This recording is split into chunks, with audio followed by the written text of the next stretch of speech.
পণ্য বহুমুখীকরণের মাধ্যমে দেশকে আন্তর্জাতিক বাজারে তুলে ধরতে হবে বলে মন্তব্য করেছেন শিল্প উপদেষ্টা আদিলুর রহমান খান। তিনি বলেন, মেড ইন বাংলাদেশ শুধু কথায় সীমাবদ্ধ না রেখে কাজ করে দেখিয়ে দিতে হবে।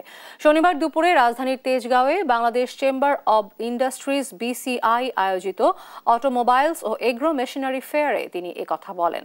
অনুষ্ঠানে বক্তারা জানান, মেলা ম্যানুফ্যাকচারিং শিল্পের বিকাশ ও দেশীয় পণ্যের উৎপাদন ও ব্যবহার বাড়াতে গুরুত্বপূর্ণ ভূমিকা পালন করবে। এছাড়া সঠিক প্রচার পেলে দেশে এসব যন্ত্রের আমদানি নির্ভরতা কমবে।